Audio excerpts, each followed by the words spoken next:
बिस्मिल्लाहिर्रहमानिर्रहीम। अस्सलाम वालेकुम। उम्मीद है बेटा आप सब खैरियत से होंगे। आज हम मज़मून पढ़ेंगे मेरा नस्बुल ऐन। सबसे पहले हमारा ये जान लेना ज़रूरी है कि नस्बुल ऐन क्या है। नस्बुल ऐन कहते हैं असल मकसद को, असल मंशा को, पेश नज़र मकसद को। ठीक है। अब मकसद क्या है, मुझे क्या बनना चाहिए। ठीक है, ये वो सवाल है जिसके जवाब में हर इंसान अपनी सोच और फ़िक्र के मुताबिक गौर करता है। यानी कि हर शख्स जो है वो अपने आगे के हालात और सोच और फ़िक्र के मुताबिक इस बात का फ़ैसला करता है। ठीक है, इस बात पे गौर करता है।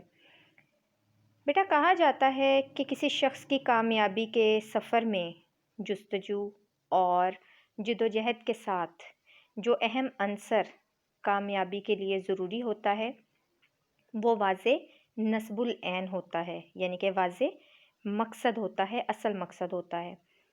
हर इंसान की ज़िंदगी का कोई ना कोई बड़ा मकसद ज़रूर होता है और आप जानते हैं कि वो इस मकसद तक पहुंचने के लिए इसको अपने रास्ते में आने वाली यानी कि अपने रास्ते में हर मंजिल पर मुख्तलिफ़ मसाइल का और मुख्तलिफ़ मसाइब का सामना करने के बाद ही जो है उसे कामयाबी नसीब होती है। लेकिन ये कामयाबी उस वक्त यकीनी होती है कि जब इंसान का नस्बुल ऐन वाज़े हो और इंसान इस पर साबित कदम रहे। ठीक है। अपनी अपनी सोच और फ़िक्र के मुताबिक कोई डॉक्टर बनने को अपनी मंजिल करार देता है, कोई इंजीनियर बनना पसंद करता है, कोई साइंसदान बनना पसंद करता है, कोई पायलट बनता है, कोई ताजर बनकर जो है वो अपना तिजारत करना चाहता है। ठीक है, तो कोई लीडर बनकर अपना जो है आवाम की खिदमत करना चाहता है। तो इस तरह से गर्ज़, तबीयत, ज़ौक़ और मिजाज के मुताबिक हर इंसान, हर आदमी अपनी मंजिल को मुतय्यन करता है। अब दूसरी तरफ अगर हम देखें तो लोगों का बड़ा हजूम ऐसा भी होता है जिसका कोई नस्बुल ऐन नहीं होता, कोई निशाने मंजिल नहीं होता, उनकी ज़िंदगी का कोई मकसद नहीं होता। ठीक है, उनके सामने कोई मकसद नहीं होता जिसकी कि किसी की राहबरी और रहनुमाई को अपने लिए ज़रूरी ख़्याल नहीं करते। ठीक है, बस गुमनाम मंजिल की तलाश में, जुस्तजू में अनजान रास्तों पर चलते जाते हैं और अपने कारवाने ज़िंदगी को रवां दवां रखे हुए हैं कि अगर इत्तफ़ाक़न निशाने मंजिल पा लिया तो खुशकिस्मती, वरना ना इधर के रहे ना उधर के रहे। ठीक है। तो अब ऐसा है कि मेरा नस्बुल ऐन क्या है, मुझे क्या बनना चाहिए, मेरा नस्बुल ऐन क्या हो। तो इसके लिए बेटा आपको इस बात को देखने की ज़रूरत है कि अल्लाह ताला के नबी हज़रत मोहम्मद सल्लल्लाहु अलैहि वसल्लम ने, हमारे आखिरी नबी उस ज़माने, और कुरान पाक की रोशनी में अगर हम देखें, ठीक है, तो हमारे आगे दो रास्ते हैं। एक अच्छा रास्ता है, एक बुरा रास्ता है। अब ये इस बात का इन्हिसार हम पर है कि हम किस रास्ते का इंतखाब करते हैं। ठीक है, अल्लाह ताला ने हमारे सामने जो दो रास्ते रखे, ठीक है, उन दोनों रास्तों के बारे में हमें बता दिया, हमें आगाह कर दिया कि अगर हम दुरुस्त रास्ते पर चलते हैं तो उसका सिला हमें किस तरह से मिलेगा, उसकी मंजिल को हम किस तरह पाएंगे, और अगर हम बुरे रास्ते का इंतखाब करते हैं तो उसका नतीजा क्या होगा, उसके नतीजे में हमें क्या मिलेगा। ठीक है, तो अब डॉक्टर, ताजिर, इंजीनियर वगैरह बनना जो है बाद में, पहले हमें इस बात को देखने की ज़रूरत है कि क्या हम सही मानों में इंसान हैं, क्या हम अल्लाह ताला की बनाई हुई मखलूक़ात में से अशरफ़ुल मखलूक़ात का जो दर्जा हमें दिया गया है, क्या हम उस बात को पूरा कर रहे हैं। ठीक है, तो सबसे पहले तो हमें ये देखना है सही मानों में कि क्या हम इंसान हैं।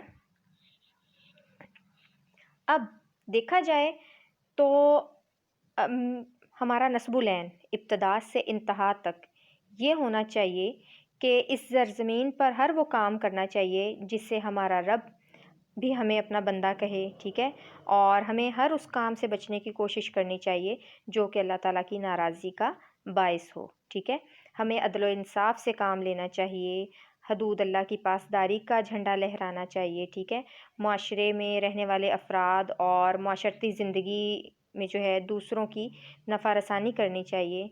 ठीक है, تو بیٹا دیکھا جائے تو قرآن مجید میں کہا گیا ہے کہ تخلیق انسان کا مقصد اپنے رب کی عبادت ہے، اور بغیر عبادت کے انسان تخلیق کا مقصد ادھورا رہ جاتا ہے۔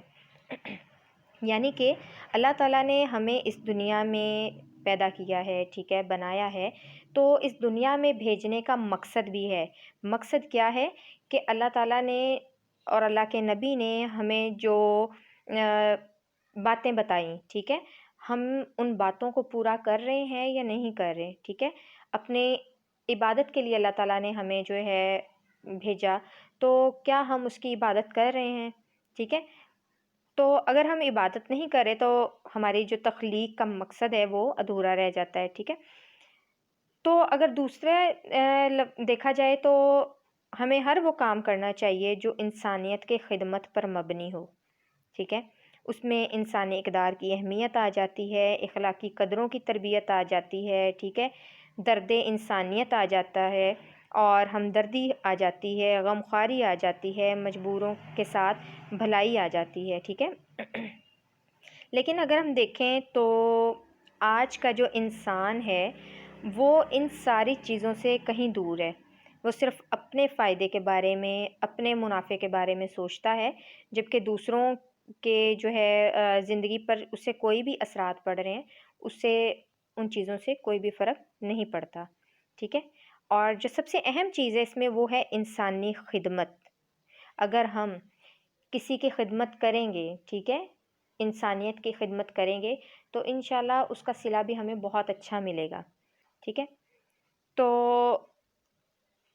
ہم دیکھیں کہ انسان اگر دوسروں کو بھی اپنے جیسا انسان سمجھے، ٹھیک ہے، اور اس دنیا میں، اس کائنات میں امن آشتی کا جھنڈا لہرائے، عدل و انصاف کرے، ٹھیک ہے، ظلم و ستم اور دہشت گردی بربریت کا خاتمہ ہو جائے، ٹھیک ہے، تو سب سے پہلے انسان بننا اور انسانیت کا درس دینا ہم سب کا نصب العین ہونا چاہیے۔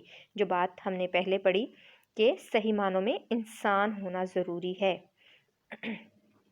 اب انسان جو ہے وہ عزت و توقیر کا مستحق ہے۔ ملک و ملت اور دین و مذہب میں اس میں رکاوٹ نہیں ہونی چاہیے، ٹھیک ہے۔